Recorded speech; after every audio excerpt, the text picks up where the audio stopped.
Judge's Corner is brought to you by CoolStuffInc.com, the best online retailer for Magic the Gathering singles and sealed product, and GatheringMagic.com, your place to explore the game. Now it's time for Judge's Corner. Hey everyone, David Green here, host of Judge's Corner. Today we're going to be going over a lot of viewer-specific questions on cards specifically from Dragons of Tarkir, because, well, that's the next set coming out and you seem to have a lot of questions about those cards. So go ahead and sit back and enjoy the show. Siva asked, if I have an Eidolon of the Great Revel on the battlefield and cast Pitiless Horde for its dash cost, will it trigger the Eidolon?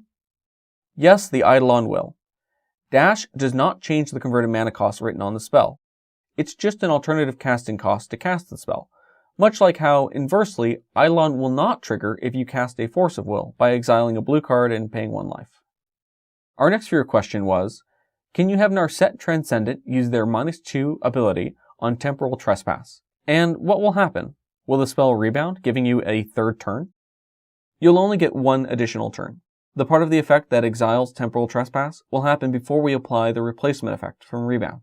The Temporal Trespass will use up the Planeswalker's Rebound granting effect.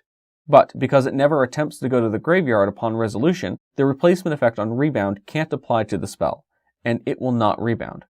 You'll only get 1 extra turn.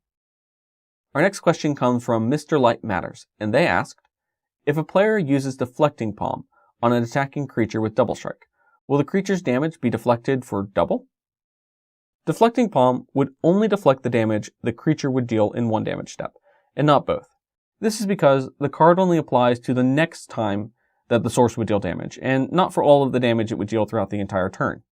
So, for the Double Strike, it would only apply to the first damage step. The damage gets prevented this way, and Deflecting Palm deals the same amount of damage it prevented back to the owner of the source. After that, the Double Striking creature will eventually continue on to deal damage again in the normal damage step. Also, you can prevent damage from attacking creatures with either protection from red or white, because Deflecting Palm says source of your choice instead of target source. This means you aren't targeting the source with Deflecting Palm, which gets away with any abilities protecting the source from being targeted, like with protection from a certain color, or hexproof. Our next question from Danny is, if the amount of counters on a jar of eyeballs is equal to or greater than the amount of cards in your deck, do you shuffle after getting a card, or do you get to rearrange your deck in whatever order you want after using Jar of Eyeballs?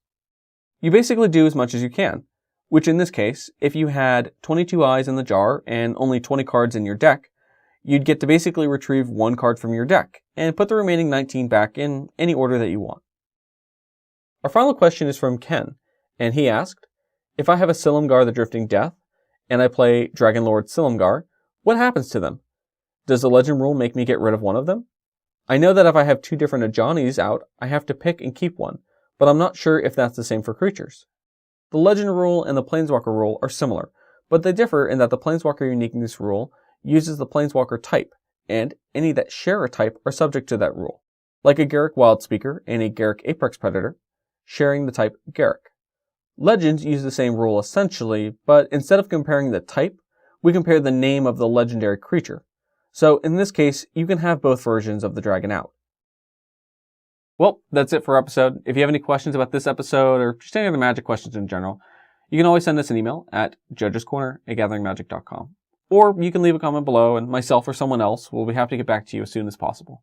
And if you like this video, we'd like it if you liked it. It really helps our channel out a lot.